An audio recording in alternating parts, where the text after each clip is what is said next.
তোমার নামে নীলচেতারা গল্প। ভিডিওটি ভালো লাগলে লাইক কমেন্ট করবেন এবং পরবর্তী পর্ব পেতে হলে চ্যানেলটি সাবস্ক্রাইব করে রাখবেন।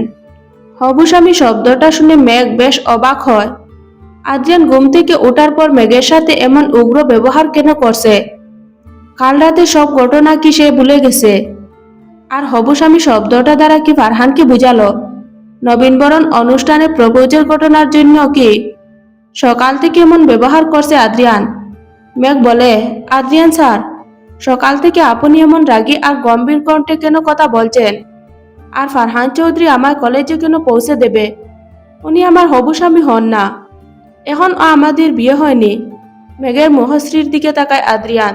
তার বুকটা দপ করে ওঠে। এই মায়াবী চোখের দিকে তাকিয়ে তার কণ্ঠ দিয়ে কোনো শব্দ উচ্চারিত হয় না। আদ্রিয়ানের কর্কশ কণ্ঠে কথা বলা বা ধমক শুনে মেঘের কষ্ট হচ্ছে, তা সে জানে। কিন্তু আদ্রিয়ান চায় মেঘের থেকে দূরে সরে যেতে। মেঘ যদি সত্যি ফারহানকে ভালোবাসে তবে তার সাথে সুখে থাকুক। ঘৃণা, অবহেলা সহ্য করার অভ্যাস আদ্রিয়ানের হয়ে গেছে। মনের আর কোনো দুর্বলতা মেঘের প্রতি রাখবে না আদ্রিয়ান। হয়তো লুকিয়ে আজীবন ভালোবেসে যাবে, কিন্তু প্রকাশ করবে না। আদ্রিয়ান মেঘের দিক থেকে চোখ সরিয়ে বলে, ফারহান চৌধুরীর সাথে তোমার বিয়ে হয়নি, কিন্তু ফিউচারে হবে। তোমাদের দুইজনের একসাথে সময় কাটানো উচিত। তুমি বরং আজ ফারহানের সাথে গাড়ি করে কলেজে যাও। আদ্রিয়ানের মুখে এমন কথা শুনে মেঘ হতভম্ব হয়ে যায়। তার নিজ চোখ আর কানের উপর বিশ্বাস করতে কষ্ট হচ্ছে তার। এই কথা কি সত্যি আদ্রিয়ান বলল? যে আদ্রিয়ান, ফারহান চৌধুরী এই নামটা শুনলে আগুনের ন্যায় জ্বলে উঠত। মেঘের পাশে ফারহানকে সহ্য করা অবধি করতে পারত না।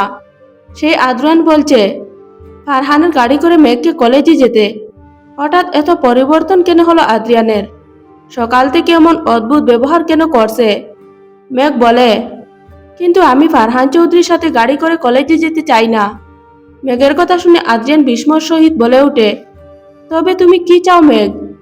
মেঘ স্পষ্ট ভাষায় উত্তর দেয়, আপনার সাথে কলেজে যেতে চাই।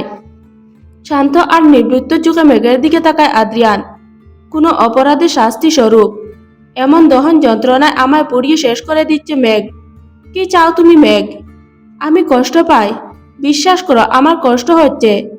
তোমার থেকে দূরে সরে থাকা সম্ভব নয়, তবুও আমি চেষ্টা করছি তোমার থেকে দূরে সরে থাকার। কিন্তু তুমি কেন স্বইচ্ছায় আমার কাছে আসতে চাও মেঘ? আদ্রিয়ান তার মনে থাকা অসহায়ত্ব প্রকাশ করে না, বরং গম্ভীর কণ্ঠে বলে ওঠে, ওকে, তুমি খাওয়া দাওয়া শেষ করে রেডি হয়ে থেকো।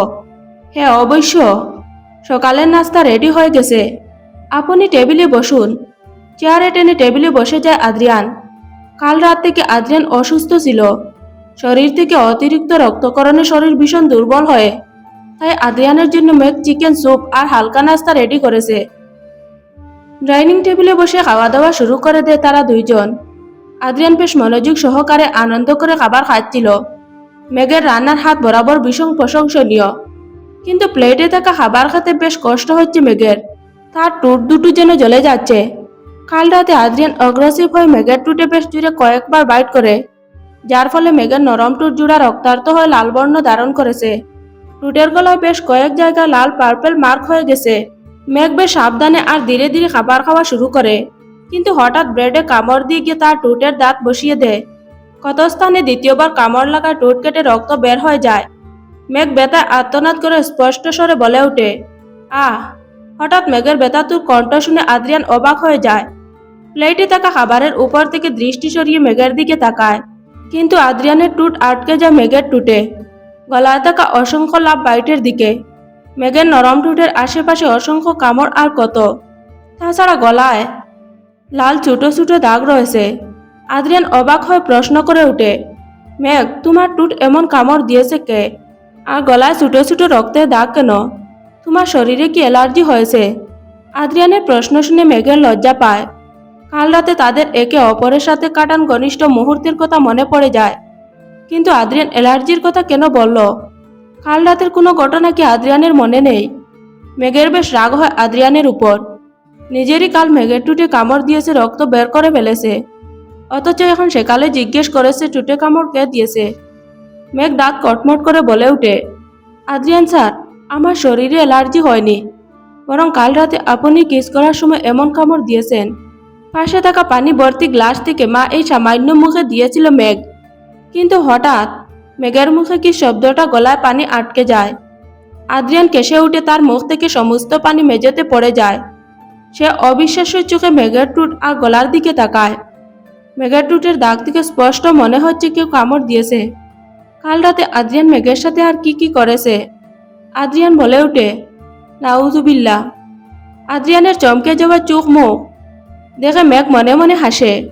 মেঘ বুঝতে পারে কাল রাতের কোনো ঘটনা আদ্রিয়ানের মনে নেই।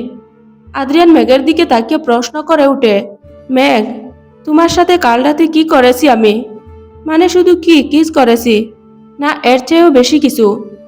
আদ্রিয়ানকে জ্বালাতন করতে মেঘের বেশ মজা লাগছে। মেঘ মিটমিট করে হাসে আর মিথ্যা লজ্জা পাওয়ার অভিনয় করে বলে ওঠে, আদ্রিয়ান স্যার, আপনার কি কাল রাতের কোনো ঘটনা মনে নেই? শুধু কি কিস করেছেন? আর ও কত কিছু করেছেন, আবার এখন আমায় জিজ্ঞেস করছেন? কালে মেঘের উষ্ণ টুটের সোয়াপে আদ্রিয়ান থমকে যায়। তার সারা শরীর পাথরের ন্যায় অবশ হয়ে যায়। মেঘের দিকে অবাক করা দৃষ্টি নিয়ে তাকিয়ে থাকে। মেঘের বলা কথাটা কর্ণপাত হওয়ার পর আদ্রিয়ান যেন দ্বিগুণ অবাক হয়ে যায়। মেঘ আদ্রিয়ানকে ভালোবাসি বলল, আর শেষ কি বলল হাজব্যান্ড মানে স্বামী। আদ্রিয়ানের স্ত্রী হিসাবে মেঘ তার পরিচয় দিল। মেঘ আদ্রিয়ানের মুখের দিকে তাকিয়ে মুচকে হাসে। এরপর বলে, ওকে বাই, আমি ক্লাসে গেলাম। অপর পাশ ঘুরে মেঘ দরজা দিয়ে নামার আগে আদ্রিয়ান শক্ত করে তার হাত চেপে ধরে। এরপর নিজের কাছে নিয়ে এসে অবিশ্বাস্য চোখে বলে, মেঘ, তুমি একটু আগে কি বললে? তুমি আমায় ভালোবাসো আর হাজব্যান্ড বলে ডাক দিলে। আদ্রিয়ানের মুখের রিয়াকশন দেখে মেঘ শব্দ করে হেসে ওঠে। এরপর তার গলা জড়িয়ে ধরে বলে ওঠে, কেন, আপনি আমায় ভালোবাসেন না আদ্রিয়ান? যার সাথে 3 বার কবুল বলে বিয়ে হয়েছে, তাকে স্বামী বলে ডাকলে অসুবিধা কোথায়? মেঘের কথায় আদ্রিয়ান পুনরায় প্রশ্ন করে ওঠে, কিন্তু মেঘ, তুমি ফারহান চৌধুরীকে ভালোবাসো? তোমার হবু স্বামী হয় ফারহান। মেঘ আহ্লাদি কণ্ঠে আদ্রিয়ানের কথার উত্তরে বলে, না, আমি ফারহানকে ভালোবাসি না। এই মেঘ শুধুমাত্র তার প্রকৃত স্বামী আদ্রিয়ান রেদওয়ানকে ভালোবাসে। মেঘের কথা আদ্রিয়ানের কান অবধি পৌঁছানোর সাথে সাথেই মেঘের পিঠে ধাক্কা দিয়ে আলতো করে তার শরীরের সাথে মিশিয়ে জুড়ে বলে ওঠে, আমিও তোমায় ভীষণ ভালোবাসি Megh. I love you so much. তুমি শুধু আমার বউ, শুধুমাত্র আমার মাল্লিকানা বন্দি তুমি। মেঘের কথা শুনে আদ্রিয়ান সুকন ডুব গিলে।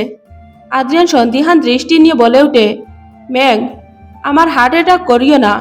সত্যি কি বলো, কাল কি করেছি তোমার সাথে আমি? মেঘ পুনরায় লজ্জা পেয়ে বলে ওঠে, আদ্রিয়ান স্যার, কাল রাতের ঘটনা মনে করলে আমার লজ্জা করে। আপনি যে এত রোমান্টিক তা কিন্তু আমার জানা ছিল না। মেঘের মুখে এমন কথা শুনে আদ্রিয়ান আর কোনো প্রশ্ন করল না। কাল রাতে ঘটনার জন্য তার খারাপ লাগছে না,